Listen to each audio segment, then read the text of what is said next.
Welcome to the Eat Away Kidney Stones podcast. I'm your host, registered dietitian and kidney stone expert, Melanie Betts. After learning a ton about kidney stones and helping people prevent stones at the University of Chicago, I was fed up with all the terrible advice people were finding online. So I decided to do something about it. The Kidney Dietitian was born. This podcast is for people who want to learn what actually works to prevent kidney stones and still enjoy life, eating, and their favorite foods. Let's dive in.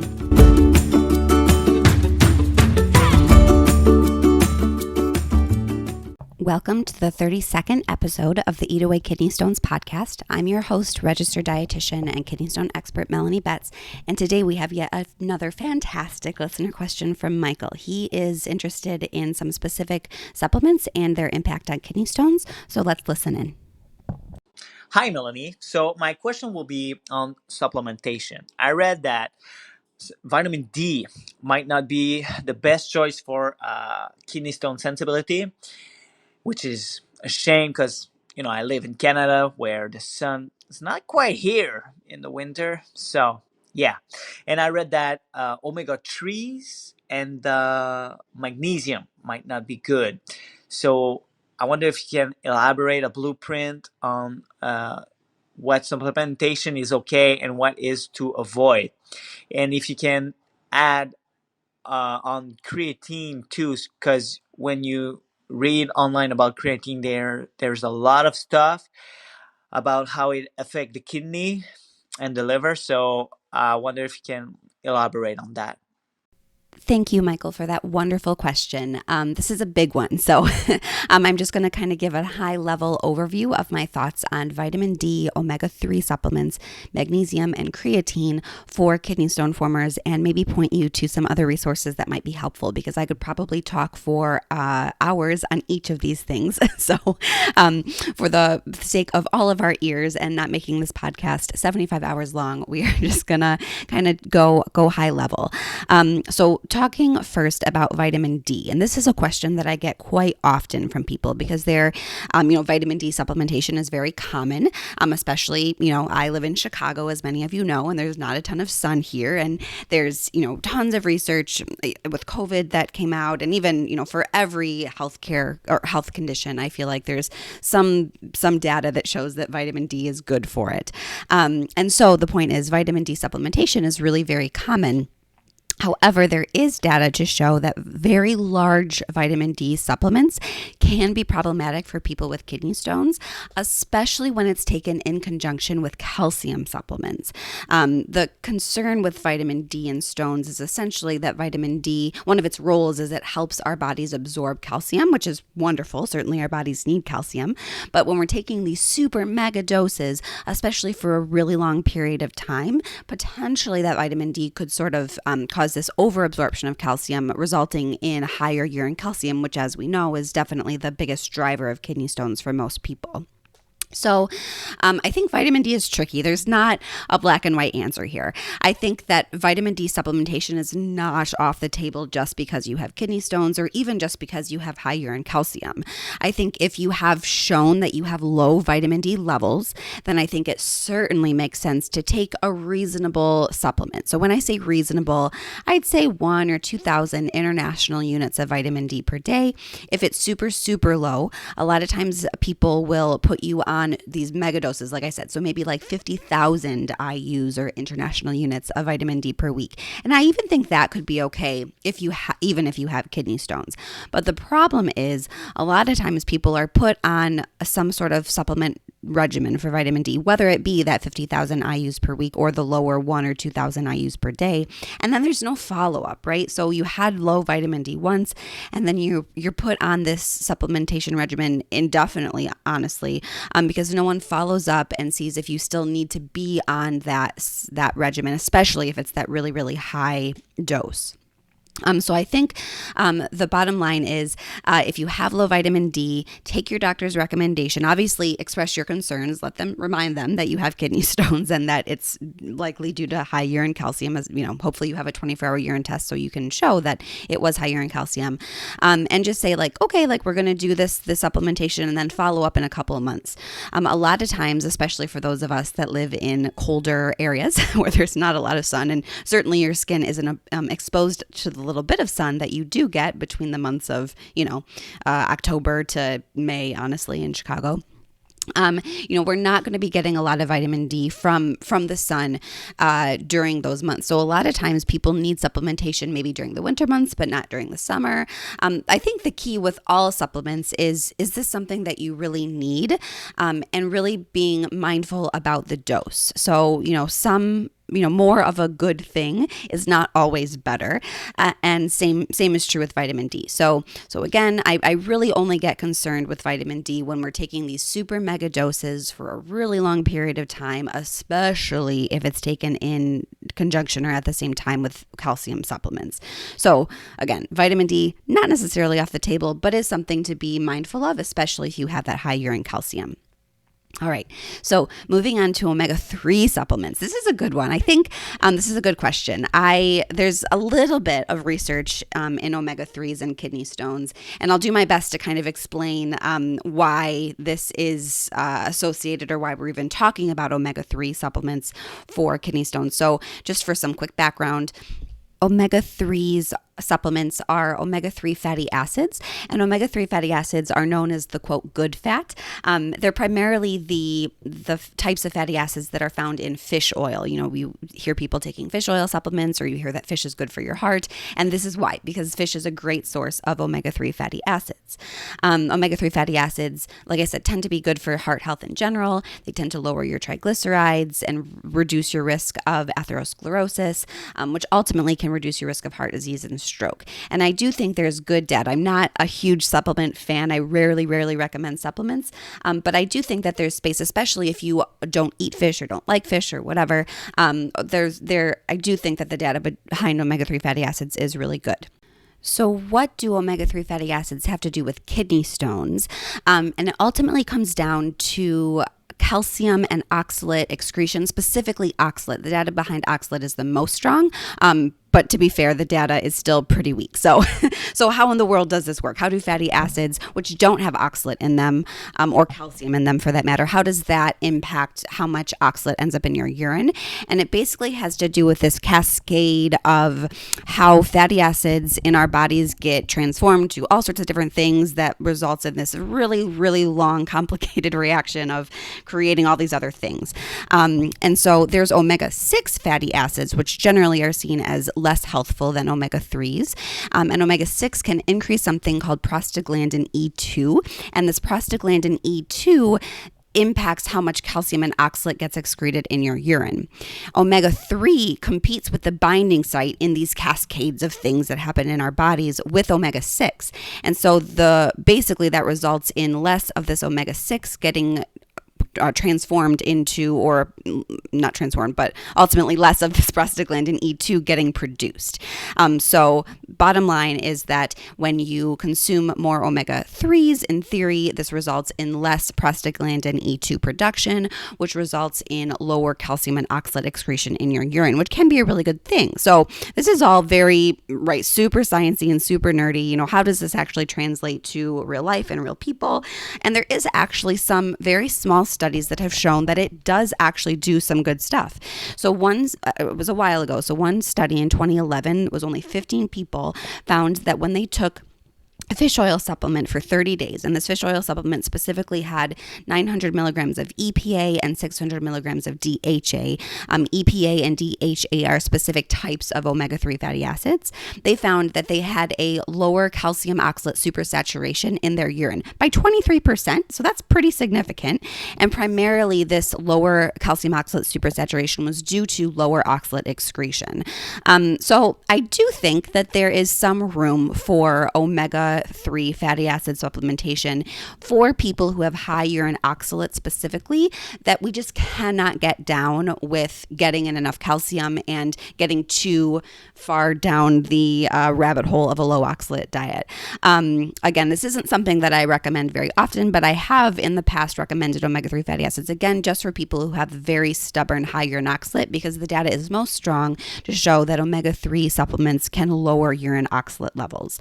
So I hope that helps with omega-3s. That one got a little bit sciencey, so I apologize. Hopefully you could follow that. I will post a link to that article that I mentioned that showed that people who took those EPA and DHA supplements had a lower calcium oxalate supersaturation in their urine, in case you're interested in it. Again, I think this is a really interesting area, and I feel comfortable recommending omega-3 fatty acid supplementation because there honestly isn't really a downside. People take these quite often for heart health, and we know that they are good for other reasons. So I think that if, again, you have that stubborn urine oxalate, I think that could make sense to add to your regimen. All right, Michael. So the next supplement you asked about is magnesium. So magnesium is also an interesting one. And magnesium is not new, but newer on the kidney stone prevention forefront when it comes to research. And I find it fascinating. I'm really interested to see where all of the data goes with magnesium. So what we know is that people who have kidney stones tend to have lower levels of magnesium in both their blood and their urine. However, when we see, and we know that from a biochemical standpoint, that magnesium can bind with oxalate in our urine, making that oxalate unavailable to bind with calcium and form a kidney stone. So basically that magnesium can bind with oxalate and it creates this dissolvable compound that really just gets rid of that oxalate, if you will, dissolves it, so we can't be forming stones. So it makes sense from a biological standpoint that magnesium is a good thing in general for stone prevention. So unfortunately, there's just not a lot of studies to see, can we take this biochemical phenomenon and can we apply it to actual humans, right? So when we take people who have stones and we give them magnesium supplements, do they have better urine data or do they have a less chance or a lower risk of forming stones? And unfortunately, the data really hasn't panned out. And so for this reason, so most of the studies have found that there's not a lower risk of kidney stones with magnesium supplementation. So this is not something that I recommend, again, routinely. There's nothing that I'd recommend for everyone with kidney stones, of course, because we know that everyone with stones is completely different and is forming stones for completely different reasons. However, there just honestly aren't many studies that have looked at magnesium supplementation and have looked at stone outcomes. So we really just don't know. So maybe it does work, but we just don't have a lot of data to know if it does work. We do know very, very clearly that eating more magnesium from foods is associated with a much lower risk of stones. This is one of the many reasons why I don't love a low oxalate diet, and I talked a lot more about magnesium and a low oxalate diet in episode 30, why shouldn't everyone follow a low oxalate diet just to be safe? And this is one of those reasons. So magnesium supplements haven't really panned out to be super spectacular for stone prevention, but we know that eating a magnesium-rich diet definitely has in study after study after study. And you get magnesium from, unfortunately, exactly the same foods that you're likely cutting out on a low oxalate diet. The foods that have the most magnesium in them are green leafy vegetables, whole grains, beans, lentils, nuts, all of those exact foods that you are avoiding on a low oxalate diet. But I digress. That's a whole nother conversation. If you're interested, definitely check out episode 30. It's one of my very favorites about why shouldn't everyone follow a low oxalate diet just to be safe. All right. So to recap with magnesium, we know that magnesium biochemically makes sense to be good for oxalate stone prevention. We know that stone formers tend to have lower levels of magnesium. However, we're a little bit unclear if magnesium supplements really make a difference, but we do know that magnesium-rich diets do make a difference. So I am not saying that no one should take magnesium. I think that if you have low magnesium levels either in your blood or in your urine and you're forming oxalate stones, I do think it makes sense to talk to your doctor, talk to your dietitian about a magnesium supplement. I actually have a blog post about magnesium and talk a little bit more about the different types of magnesium and how much magnesium you might want to take. But ultimately, always pass this by your doctor to see what makes sense for you. One slight word of caution is that very high levels of magnesium supplements do cause diarrhea. And if you are taking enough magnesium to cause diarrhea, we are doing nothing for stone prevention. We're harming stone prevention because you're losing all of that fluid, which always is, rule number one with kidney stones is we want to keep that fluid on board so it ends up in your urine. So just kind of a word of caution. That is, you have to be taking a lot of magnesium for this to happen, but just wanted to throw that out there because that is an important thing to consider if you venture into magnesium supplementation world, that if it is causing loose stools or diarrhea, certainly definitely stop because that is not worth it. Honestly, it's obviously no fun to live with, and also not going to end up having a net positive effect on stone prevention. All right. So the last question is about creatine. And does that have any impact on kidney health? So there's no research at all in terms of creatine and kidney stones specifically. I don't have any off the top of my head. There's no reason, biologically why I would think that it would be bad for kidney stones. I think most of the conversation and research that I am aware of that's looked into creatine has to do with kidney function and more a kidney disease perspective. And I did find a recent 2019 meta-analysis that looked into if creatine supplements impacted kidney function. So this meta-analysis, the point of a meta-analysis is it takes tons of studies all together and kind of looks at them all together to see what we can learn. So it's kind of like the ultimate research study because we're taking data from hopefully all quality studies to kind of make one big statement about does this make a difference. So I will put a link to this study, of course, as well in the show notes. But this 2019 meta-analysis found that creatine supplements have no impact on kidney function. So there's really no reason for people with kidney stones, I will add in there, or kidney disease to avoid creatine supplements necessarily. But as always, with all supplements, we want to make sure you're telling your doctor what's going on. So I think kind of in closing this podcast, ultimately just know that supplements are not benign. I don't care if they're, quote, natural, whatever that means. Supplements can be problematic. Certainly there is a place for some supplements for some people, but I think generally most of us do not need supplements, and there can be harm in these supplements. Just as an FYI, sort of a warning about supplements. The FDA and nobody regulate supplements in the United States. So those supplement companies can put whatever health claims they want on those labels and tell you that their supplement is good for every single thing under the sun. So that's one problem, right? So there's no regulation to prove that what they're saying is true. The other problem is there's no regulation to prove that what they say is in their supplement actually is. Also, there's no regulation to prove, or you don't have to show that there isn't stuff in your supplement that you're choosing not to say is there, right? So there could be things that you don't know are in that supplement. And I've definitely worked with people who have formed kidney stones and honestly have caused significant kidney damage from taking large amounts of supplements. So again, supplements are not benign. And they're not regulated by the government or any entity in any form. The only time that the FDA does come in is when something goes wrong. So if there is a case report of someone having a toxicity, or there is some sort of, something bad was in that supplement that caused harm, that is when they look into it, which is kind of scary, right? I do think, so if you do choose to take supplements, and again, I'm not opposed to supplements overall, I just think that they are massively overused in our culture for a variety of reasons. But if you do choose to take a supplement, in a perfect world, if you can find one that has something called a USP label, this USP label shows that it has been reviewed by a third party that goes in to look for quality, make sure that it is safe, make sure that there actually is what they say is in that supplement, and there's also not any extra stuff in that supplement. So if you can look for that USP verification, sort of like approval label, you'll see it. It's a little seal on supplements. Just again, that makes me feel that there really is, that is a good quality supplement.